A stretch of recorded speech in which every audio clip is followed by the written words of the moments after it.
Guys, family, friends, welcome to another edition of the Cook and the Coach podcast. I am Baeza. I'm the coach.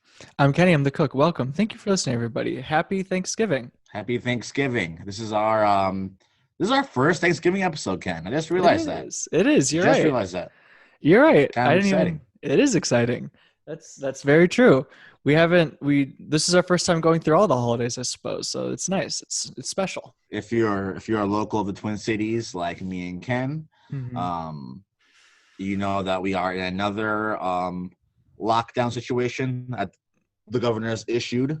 Doesn't feel as eerie as the last one, just because we kind of went through a longer version of it, and it was all brand new. But at the same time, it is more severe because the hospitals are super, super filled up. Yeah. Unlike last time. Right. Which really sucks. I haven't seen as much panic buying in general. It seems that people are being a little bit more chill about that type of preparation. But yeah, there's a lot of people in the hospital right now, a lot. It's the opposite. It's no one was sick or dying, but everyone was freaking out the first time. And now, hospitals are, maxed out. Health workers are freaking out. But, everyone's, chill. It's a total reversal. Well, it's weird because it's people are being less careful now, which is, I think, why the hospitals are full, you know? I feel like people are just tired of quarantining, and so they got tired of it, and now everyone's in the hospital, so they have to quarantine even harder now. It's strategy didn't work. But yeah, I'm just annoyed. I'm exhausted, Baze. I'm fucking tired. Tell him, Ken. Tell him, Ken. Christ. I'm happy that we had all these orders at the restaurant. It's a good thing. We've been preparing 140 Thanksgiving feasts, and that doesn't sound like a lot, but it's an insane amount of food. We've been working on it for a week straight, and I'm blindingly tired. I'm having my physical functions, my motor functions are dying. I'm having back pain. I never have back pain. I'm having back pain. I'm shaky. I fall asleep on top of my bed, not under my covers. My dishes are a disaster. It's I'm falling apart. I'm sick of it, and not sick of the restaurant. I'm so tired. We're finishing it tomorrow. I had to get that off my chest. I'm so annoyed right now. Not annoyed at anybody. I'm just annoyed. I don't even know, man. The feasts are going to be delicious. They're going to be good. They're going to be so great. We worked really hard on them, and we're happy we did them. I just have not gotten any sleep. Welcome to my world. Hey. It sucks. Just drink more caffeine. You'll be fine. No, that's the problem. If I have caffeine, then the anxiety, the acne, everything just exacerbates when I have. Yeah, let's know you're alive. Well, oh boy. See, I don't know. See, I don't get acne. That's the thing. I do, but I also eat too much sugar, which is not a good thing. I feel like a lot of it happens. That's the problem. I think that's a big part of the problem. I think it's when I get too tired, I start making more unhealthy diet decisions. It goes downhill from there. See, when I get ridiculously tired of that, it's not that I don't get acne. I overheat and I sweat like crazy when I'm super tired. You overheat and you sweat like crazy when you're tired. Really? Yeah. Oh yeah. Really? And my body feels tingly. Really? Tingly? Yeah. I actually feel, I don't know if I feel tingly. I feel that's weird. That's very strange. How often do you feel that? A couple times a week. Might be a condition, actually. Might be. But it also happens when I eat too many carbs. Really? Yeah, I'll get carb sweats. I don't get meat sweats. I get carb sweats. Interesting. Do you eat more carbs when you're more tired like that? Do you slip up with your diet when you're super tired? No, I've been eating more carbs lately because I'm powerlifting. So I've been eating carbs. It's just when I do too many, it's a problem. Sure. Interesting. That's Do we want to talk about that with your lifting stuff? Yeah. So with shutdown, I think it's a good segue because as you guys know on this podcast with shutdown, I love shutdown. It was great for me. I woke up in the morning, chilled for a little bit, uh, went and worked out for a couple hours, came home, ate some food, had a couple drinks, went to bed, repeat. Mm-hmm. Life was perfect during lockdown. Mm-hmm. The last few weeks, Ken, I've been stressed. I've been stressed to the bone. I have been so tired. This weekend, I didn't sleep for nearly 60 hours. I was Oh, fucking tired. I had traveled oh, 4 hours to Wisconsin, 4 hours back. It was a whole oh, ordeal. oh. Emotional stress on top of that with other stuff going on in life. Mm. And then, but here's the thing. The school that I work at, they told us that after Thanksgiving break, they're giving the teachers an additional 3 days off from school, Mm-hmm. and then that Thursday and Friday, all we gotta do is teach online. Oh, that's kind of nice. So that's a heaven send right there. I found Wow. out I have more vacation days than I thought I had, so Okay. I'm going to use those for my competition on the same day, which is Hmm. a couple weeks from now. Hmm.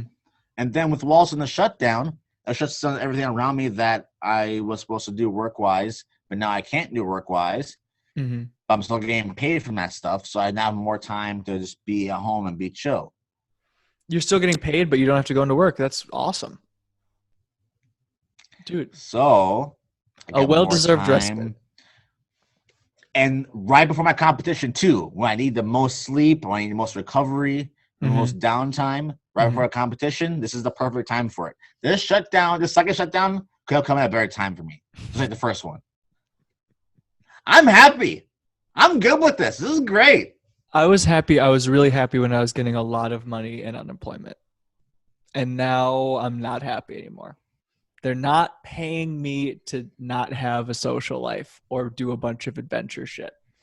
So I'm And not see, happy this anymore. is Because now this I'm is pissed. why this is why I didn't hop on the unemployment train because I knew that would eventually happen. I knew the government would cut us off at some point, and I got worried. And I was like, "Nah, I'm not doing that. I'll work my ass off and die during the pandemic." And then when we go to second lockdown, we don't get a stimulus again. I'm good. Mhm. I'm set. So Well, I'm at, not saying that you're in that position, but I have other friends who are literally depending on that stimulus money and that unemployment money because they're not trying to get a job anymore. They're oh literally yeah, sitting at that's home, a not that's working a at all. terrible idea. Yeah, that's a I'm like, terrible idea. guys, no, you gotta work. And there's people out there I Oh, know that are like, oh no, we'll get more unemployment. It's a coronavirus season. They have to give us money. It's like, guys, that mm, was a one-time thing. They're not doing it twice. yeah. And even if it happens, it might happen again in the spring or like late winter, like whenever Biden gets going. Like that's a terrible idea. It Oh is. man, that's rough. But anyways, Wait, so I'm but confused. So I was because I knew you drove to Wisconsin for the lifting thing. I wasn't sure if that was the competition or if that was a different thing.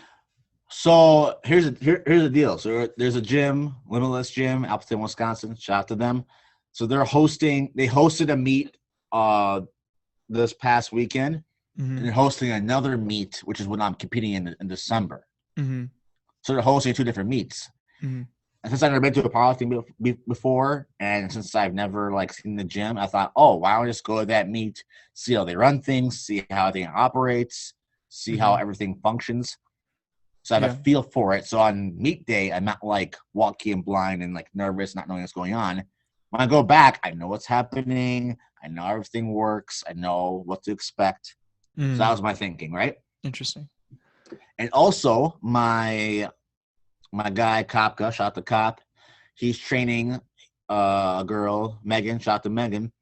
And she was competing in her first powerlifting meet. I helped design a program, and she was competing in the same meet. That was at this Mm-hmm. past weekend. Mm-hmm. Oh, cool. Cop was supposed to coach her and everything. Cop couldn't make it last second due to COVID reasons. I was already at the meet. So guess who I stepped in literally 15 minutes before the meet started as the coach?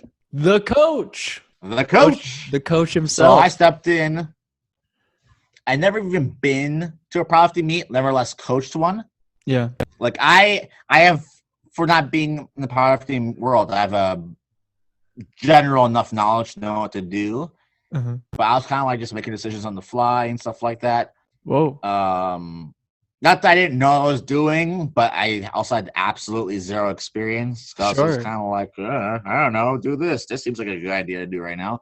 That's exciting. So, nevertheless, but she PR'd in a couple of events.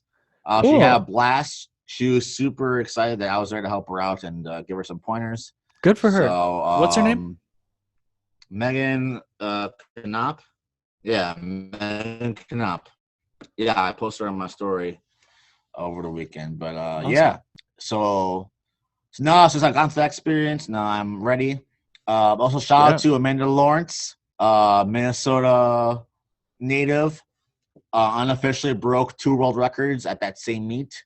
Whoa. Pretty amazing stuff. Oh, she's a goat, man. She's like pound for pound probably the strongest woman in the world. 24 years old from Minnesota. Wow. Yeah, man. She crushed it. Those numbers she was hitting were crazy. So did you see any of it firsthand, or were you more hearing about it? I was going to it, but I had to leave before she competed. So sure. If I had more time, I definitely would have stayed and watched. But good for her. That's amazing. Yeah. So yeah, guys, by the time you're watching this, I am about 2.5 weeks out from my competition. Today is at the time of recording this, it's Tuesday. Today was my last day. This is part of my coaching segment, by the way. We're now in segments. I was doing my last reps. So 2 weeks out, it's my 3x3. So that means 3 sets of 3 reps. After this week, it'll just be singles, just doing 1 rep, and then that's it for each set. I did at 5:30, felt pretty strong, felt pretty confident. Practiced, without having a mirror, squatting without a mirror. I practiced wearing a mask while squatting. That sucked. That sucked big time. Oh, dude, yeah. But I have to get used to it because that's what I'm doing on meet day. So I have to get used to it. Even like warming up and stuff like that with the mask on, I had to do that just to get used to the feeling of having a cloth over my mouth, and just had to get used to it. Also, I have to speed up my tempo for warming up because I know that when it comes to meet day, I'm not gonna have a full half-hour warm up. It's gonna be, hey, 15-20 minutes. You gotta get this. You gotta be ready to go. So, right. Felt pretty good. Good. Good. I showed some videos to my friends because they're saying I'm not getting to depth on my squats. So show them the videos today, and apparently I'm still not getting to depth. Dang. Which I thought I was hitting. So I'm like, okay, well, I have literally 2 weeks to figure this out, and only have 2 more squat sessions left. Ooh. So your boy's slightly nervous, slightly. How much lower? I thought I was fine. That's crazy. They're like, oh yeah, it's not hitting depth. I'm like, my hips at my patella. Like that's the actual USA rules. But like I showed 3 of my friends my video, and 3 of them said it still wasn't hitting depth. So I'm like, what's supposed to do? Just like hit my ass on the ground? Like that's crazy. I don't know, dude. I don't know. Wow. We'll figure it out. I have the singles next week. So that should give me a pretty good idea of what it's gonna feel like a meet day. We'll see. We'll see how it goes. You're real close, and it's nice that you got to really be involved in that meet that you were originally just going just to scope out and see how it was. Like, in there. So I feel like you're going in with a good advantage. I'm actually glad, in a way. I'm actually kind of glad that Cop got to stay home and I had a coach because it really got me like up and close to like everything I was going to experience on meet day. Like if I was just like watching it, like we'd like understand how things worked, but like actually like coach and like take her through the process of like everything and like see how it all works. It's like I know exactly what to expect. Like I Right. know exactly what to expect the next day. So Dude, so nice. it gives me another boost of confidence. So Absolutely. Oh yeah, totally. all I gotta do is fix my squats. My bench is pretty solid right now. I gotta fix my depth on squat and then make sure I'm holding onto the bar and deadlift on the bottom, Mm, and after that, I think I'm ready. I already know the numbers roughly what I'm gonna do, so it's just getting a executing. platform and going. Are you Yeah. going to be feasting on Thanksgiving? Or are you going to kind of be playing it pretty safe with that, like not eating too much? Well, that's the other thing. So I originally signed up to be a part of a 93 kg weight class, Mm-hmm. which is like 205 pounds. That's not happening.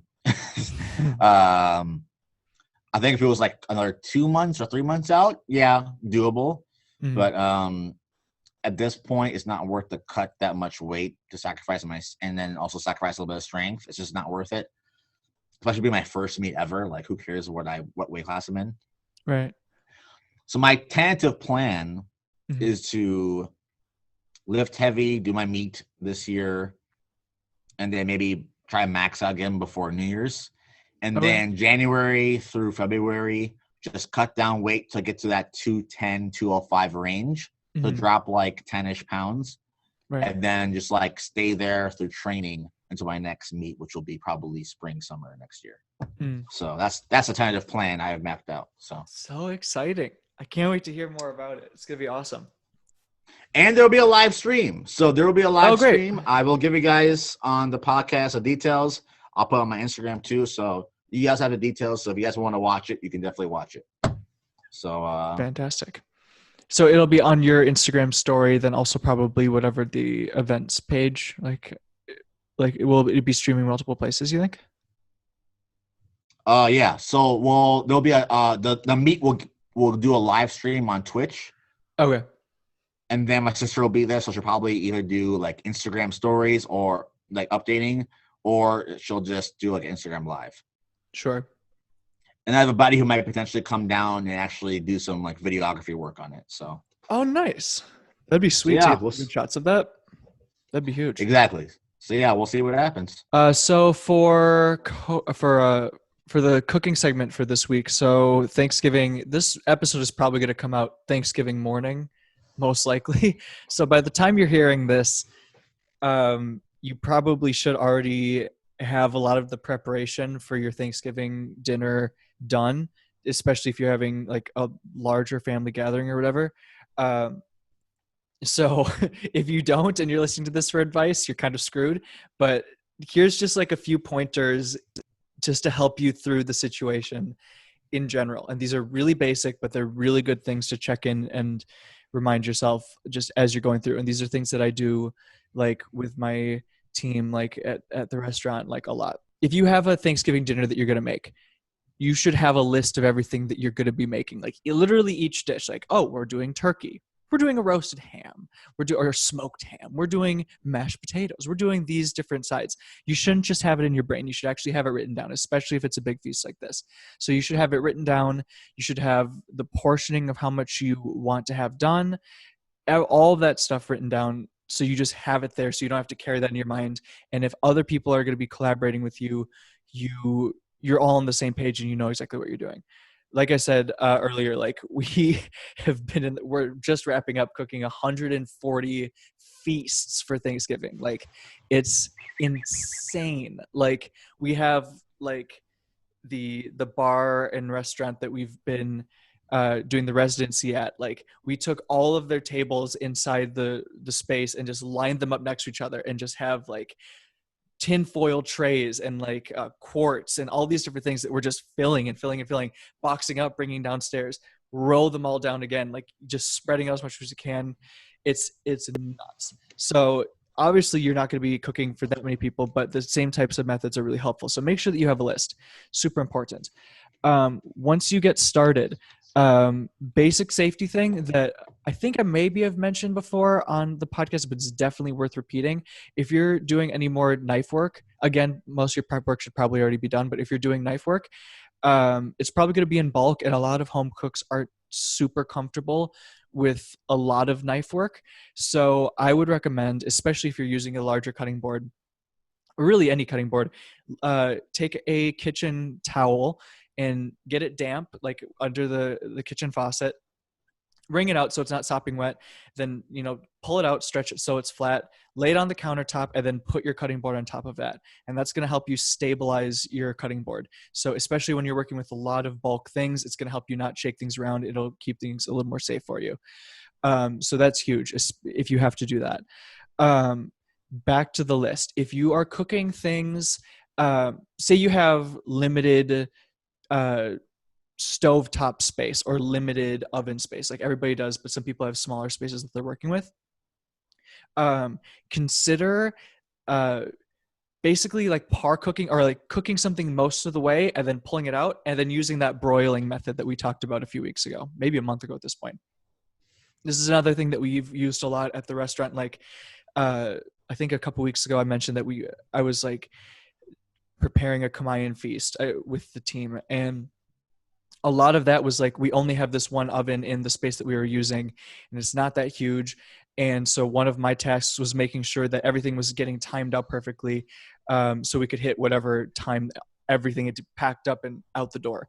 Right. So one thing that we did is, say we took all these like chicken thighs, and so we put them all on the flat top and cooked them most of the way through, and then put them on like a big tray to let them just sit and like cool down or whatever. Right. But they weren't completely ready. The reason we did that is because we needed to get a lot of things, a lot of ingredients like that ready to that point, so that then it would just be a quick heat them up or just get a nice char in them and then package them up. But if you wait until it's just enough time to cook them and then package them, you're going to have too many things to cook all at once, and it's going to be a big problem. So look at your list of things that you have to cook for the Thanksgiving dinner, and ask yourself, what can I cook first and maybe refrigerate? What can I cook most of the way and then just take out, set aside, and then throw in for a few more minutes just to get a nice char and heat up? Ask yourself those types of questions, because that can be really helpful in just, everyone's been there where it's like you have way too many things that all have to get done at once. So if you can try to eliminate any of those areas, that'll be fantastic. Couple other things, just watch your posture in general. Like, I've definitely been feeling it. Like, my having to like look down a lot is like tough. So like, consider like keeping your head a little bit more upright and just like looking down more, like just literally just angling your eyes down more rather than slumping or anything like that. Little changes like that really help if you're in the kitchen for a long time. Again, some people it's not a big deal. Other people aren't used to it. Small changes like that. Watch your footwork, like make sure that you have like a solid stance, especially when you're doing knife work or anything like that. Or even if you're just standing at the counter for hours on end, like that'll be really helpful. And lastly, just like make sure if you have other people helping you in the kitchen, like delineate, like give other people tasks and like ask for help, because it's a lot of people and people actually really like to help. So yeah, that's kind of a bunch of small pointers, but I think all of them together will really come in handy. And if you don't have anything prepped, you're probably fucked. So just order pizza, because you're already screwed. It doesn't matter. So yeah. Happy Thanksgiving. Pizza on Thanksgiving. Well, just like admit defeat. That's not appealing. Oh, agreed. Admit defeat though. If you aren't ready by now, it's over. Baze, what you jamming? Love it. I'm jamming a couple of different things. As you know, I've converted to the good side. I've realized I was wrong for most of my life, and I realized that country is one of the superior genres of music that's out there. And it's a strong statement. Well, it's true. And a recent country song that's recently came out is Beers and Sunshine by Darius Rucker. It's just one of those songs that just makes you feel good, like you just hear this like the strong chorus, and you just like want to sing along and just have a beer in your hand and just hang out with your buddies. But it's like the winter time. How is this a song that just came out? But here's the thing: I'm looking forward to summertime in Onkuboji, when I'm on the boat and got beer in my hands, just relaxing. That'll be nice. Can't wait for that shit. Can't wait for that song to come on. That's a boat and a beer song right there. If I've ever heard one. A couple other releases recently that I've been really, really into. As you know, I've been on the Dua Lipa train. All about Dua Lipa recently. She has a new song with Miley Cyrus called "Prisoner." Very. It's kind of. I was kind of happy with it because Miley's been kind of an '80s vibe. Dua's been on kind of an '80s vibe. They kind of combined their '80s pop sound together into like a really cool song, and the video is a very sensual vibe to it, which who doesn't like that with Stu the Hot to win the game. Sure. And then, last but not least, Justin Bieber's been coming out with some new stuff. With Shawn Mendes called Monster. I love the aesthetic of the video. I love the concept there, and very heartfelt lyrics and vocals from both of them. So definitely one to check out as well. What did you think I've been of jamming to recently? Kim, what you got? Oh, sorry. Quick question for you. What do you think about the Justin Bieber song "Holy" that came out a few weeks ago? I think. Love it. All about it. I like Chance's verse too. Yeah. Just it's a good vibe song too. Just a good vibe song. Yeah, for sure. Fun fact: John Bellion wrote that song, which is I'm very happy about that. There's like Really? Yeah, he's written a lot of major songs for like major pop artists. It's kind of one of his main things that he does. And there's a version I found on YouTube where it's like a iPhone recording of him doing like a version of the song, like preparing it with like a choir, and it's really cool. It's like very acoustic. I've come around to him a little bit. He's grown on me a lot. That's good. I really think that Glorious on Prep is one of the great albums of the decade. It's been aging so well sonically. It's amazing. Let's see. What am I jamming? We've been playing a lot of stuff at the restaurant lately, so I've been just Shazamming. Do you still use Shazam? I use Shazam all the time still.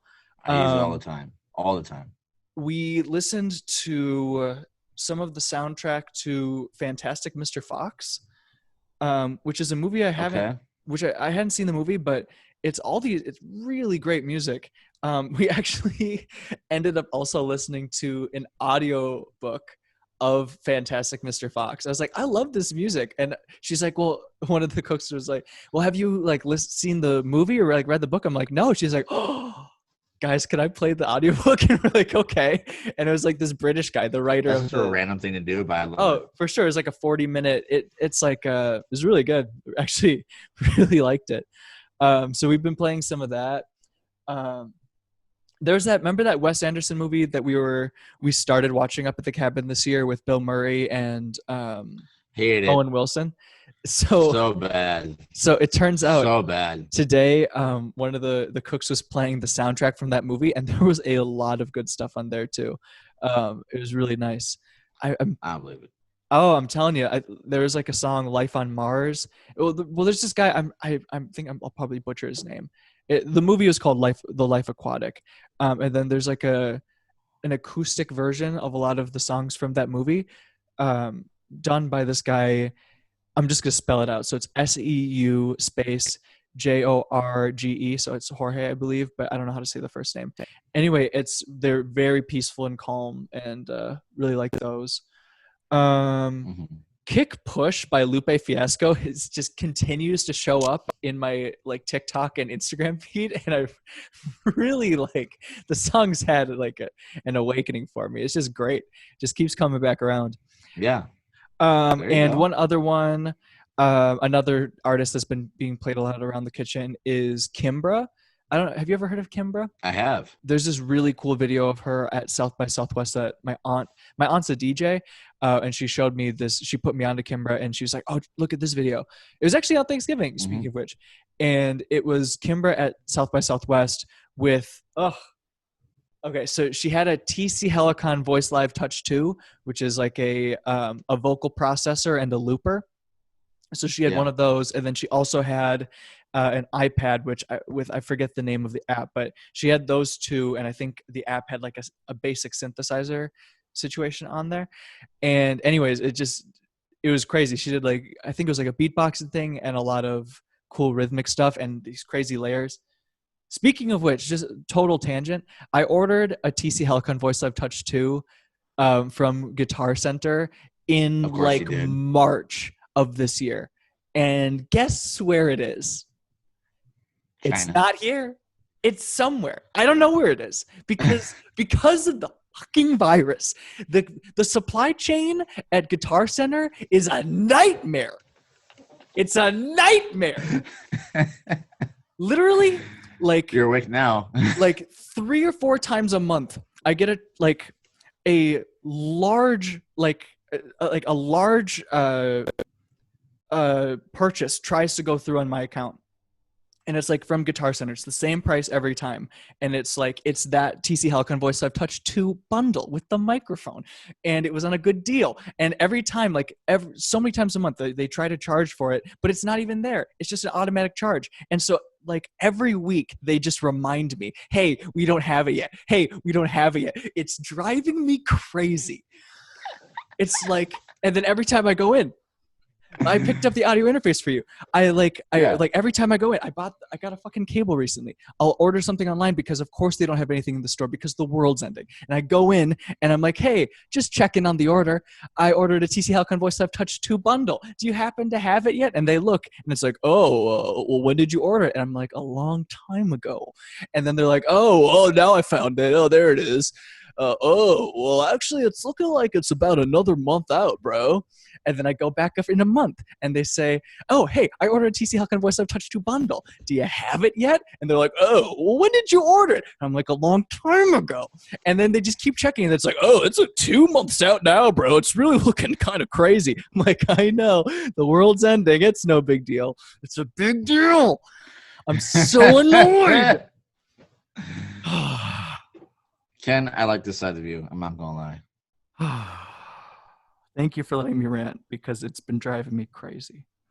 You need to do that. I like that. I just want my toy and it's not here.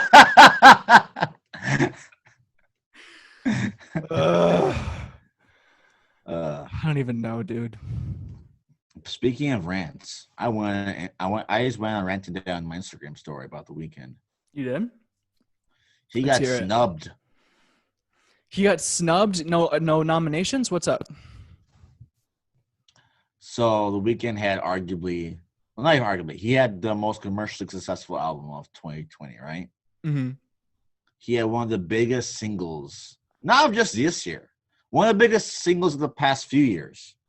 Like broke a lot of Billboard records, like Blinding Lights. Like the song of the year. Oh, for sure. Guess how many nominations he got? Not even one? That's ridiculous. How did he not get anything? How do you not get a goddamn Grammy nomination after all that? Not one. Not one Grammy nomination. The Weeknd posted on a story. The Grammys remain corrupt. You owe me, my fans, and the industry transparency. I could not agree more. This snub isn't just, just like a little like slight. This is straight up disrespect. Straight up how do you one of the most single? Not even just commercially successful. Not just commercially successful. He's been like by far most commercially successful artist of 2020. That's not even fucking close. Super Bowl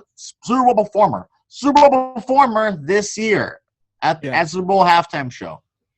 Yeah. Arguably one of the biggest pop singles of the last 5 years. Arguably. Yeah. I think that's fair to say. Widely loved. And very much so critically acclaimed. Critics love his work. Yeah. Not one. You're telling me Meg Thee Stallion Savage is up for record of the year, but not Blinding Lights? Circles by Post Malone is up for Song of the Year, but not Blinding Lights? Right. Rockstar by DaBaby is up for record of the year, but Blinding Lights is not? Are you fucking kidding me? The utter and disrespect of this man's work that is beloved and critically acclaimed by many, many, many people. That's real. That broke Billboard records left and right. Mm-hmm. Broke TikTok. It was all over TikTok for a long time. It got its own dances. A lot of them. I don't understand. And you were right about Blinding Lights, by the way. It kept on rising. Did I not say that 2 days after it came out? Yeah, I was like, oh yeah, I these are both said good, but you're like, this yeah, but Blinding Lights is gonna keep going. In fucking November. You did. I said this shit. Yep. Ken, what do? I predict shit. Your prediction. I predicted Taylor Swift and Kendrick Lamar 6 weeks before it happened. Yeah. I predicted The Hills going number 1 on the Billboard charts. Yep. I predicted Blinding Lights going number 1. Yep. I did not see this coming. This is shocking. This is a blind side I never expected. So wait, so he was at the AMAs 2 nights ago. He won several awards at the AMAs. The AMAs gives you a bunch of flowers and awards and a performance, but not the fucking Grammys. Wild. That is unbelievable. Would he have been in the pop category, R&B category? What would he be? He should be in all the categories. He does everything. What do you mean a category? This nigga don't fit in no category. Well, I'm just wondering if he defeats all of them. Were stacked. Well, I know he was great. Give him R&B. Give him pop. Give him album of the year, song of the year, record of the year. He deserves it all. That's not even close. Yeah, what more does the guy have to do? What more does the guy have to do? And by the way, he's won Grammys before. Right. This is not his first rodeo. He's been on the Grammy stage. He has won several Grammys. Not one. He has won several of them. He's performed multiple times at the Grammys. Right. This straight up does not make any sense. Like, does not make any sense whatsoever. Sucks. It sucks. Guys. Happy Thanksgiving. I don't know what to say. Other than. I don't know how the Grammys makes this right. I don't know how they can make it right. Clearly, we all know they have a track record of not doing right by the artists, by the fans. We saw it year after year. We even saw it as recently as Cardi B winning Rap Album of the Year over Astroworld, over Swimming by Mac Miller, over Nipsey Hussle. Yep. We saw it back in 2012 when Kendrick Lamar lost to Macklemore. Watch Iggy win a Grammy as I try to crack a smile. We know about this. We know about this. Guys, I'm heated. Ken's heated. Lockdowns, guys, heated. We're low on sleep. We've been working our ass off. We're tired. But we're thankful. But with that said, guys, we got some stuff coming. We do. We're excited about the next chapter of The Cook and the Coach. 2021. It's not a game. We're coming for you motherfuckers. It's not a game. Give us time. We got work to do, but we will get the work done. Yep. Guys, you know the Instagram page, podcast, The Cook and the Coach. You know me, Baeza, BAEZATENSEIE, my Instagram handle.